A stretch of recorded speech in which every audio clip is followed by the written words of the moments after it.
Hi, welcome to mamma with ஹைடிமா YouTube channel. இன்றைக்கி என்ன பார்க்க போகிறோன்னா, ஒரு சிம்பிளான டேஸ்டியான ரவா லட்டு தான் பார்க்க போகிறோம். இதுக்கு என்ன தேவை அப்படின்னா, 1/4 கிலோ ரவா, கொஞ்சமாக முந்திரி, ஒரு 10 முந்திரி, கொஞ்சம் திராட்சை, ஒரு 10 திராட்சை, ஒரு 2 ஏலக்காய், எந்த கப்பில் நம்ம ரவை எடுத்துருக்கோமோ அதில் பாதி கப்பு சுகர் எடுத்துக்கலாம். ஸோ சுகர் இன்னும் நம்மளுக்கு வேணும்னா நீங்கள் கொஞ்சம் அதிகமாக கூட ஆட் பண்ணிக்கலாம். ஸோ நான் பாதி கப்பு சுகர் எடுத்திருக்கேன். 2 டேபிள் ஸ்பூன் நெய், பால், நல்ல சூடான காய்ச்சின பால் வேணும்.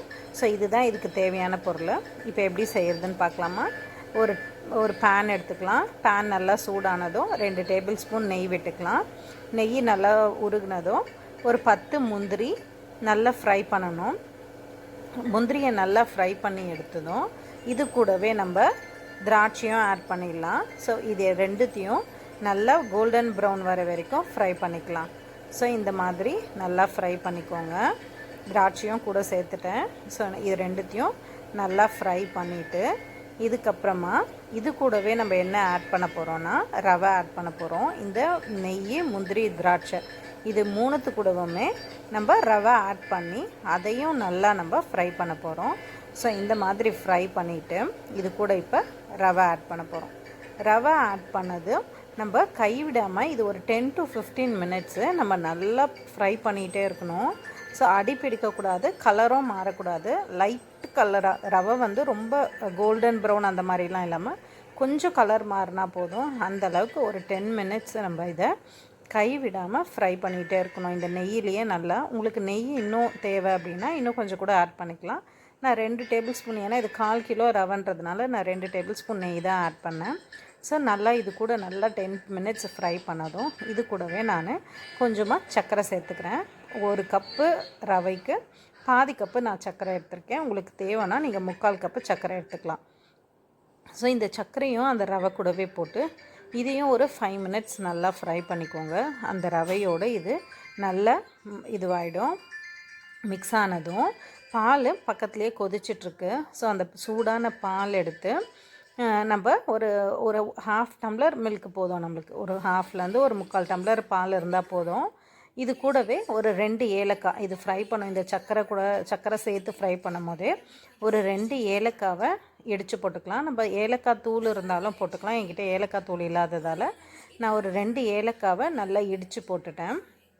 இடித்து போட்டதும் நல்லா ஒரு 5 மினிட்ஸ் ஃப்ரை பண்ணிவிட்டு இதை எடுத்து ஒரு நல்ல பெரிய அகலமான பிளேட்டில் இதை நம்ம ட்ரான்ஸ்ஃபர் பண்ணிக்கலாம்.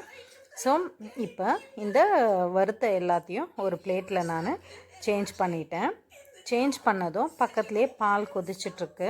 பால் எடுத்து பக்கத்துலேயே வச்சுக்கோங்க.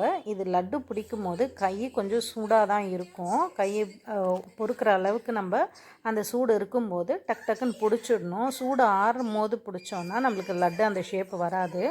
ஸோ அதனால் பாலும் சூடாக இருக்கணும், இந்த ரவையும் நம்மளுக்கு நல்லா சூடாக இருக்கணும்.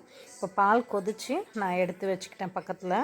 பால் கொஞ்சம் கொஞ்சமாக ஊற்றணும். நிறைய பால் ஊற்றி சும்மா ஒரு ஸ்பூன் பால் ஊற்றி நம்மளுக்கு பிடிக்கிற அளவுக்கு வரணும். அந்த மாதிரி கொஞ்சம் கொஞ்சமாக பால் மிக்ஸ் பண்ணி இந்த லட்டுவை நம்ம பிடிச்சிக்கலாம். ஸோ கை கொஞ்சம் சூடாக தான் இருக்கும், பிடிக்க கஷ்டமாக தான் இருக்கும். ஆனால் கொஞ்சம் நம்ம அந்த கொஞ்சம் ஆறுனதும் நம்ம பொறுக்கிற சூட்டு வந்ததும் நம்ம ஃபாஸ்ட்டாக என்ன பண்ணிடலாம், இந்த லட்டுவை பிடிச்சிடலாம். ஸோ இந்த மாதிரி தான் கொஞ்சம் கொஞ்சமாக பால் சேர்த்து நம்ம லட்டு ரெடி பண்ணிட்டோம். ஸோ இதுதான் சிம்பிளாக டேஸ்டியான ஒரு ரவா லட்டு ரெடி ஆயாச்சு. இது வந்து பார்த்தோன்னா ஃபஸ்ட்டு உங்களுக்கு ரொம்ப சாஃப்டாக இருக்க மாதிரி இருக்கும். போக போக அது எல்லாமே நம்மளுக்கு அந்த சூடு போக போக நல்லா டைட்டாக ஆகிடும், நல்லா சாஃப்டாகவும் ஆகிடும். அந்த பால் சூட்லேயே அந்த ரவை நல்லா வெந்துடும். ஸோ இப்போ இது ஒரு 5 மினிட்ஸ் to 10 மினிட்ஸ் கழித்து நீங்கள் பார்த்தீங்கன்னா ரவை நல்லா வெந்து சாஃப்டாக ஆகிடும். ரொம்ப டேஸ்டியாகவும் இருக்கும்.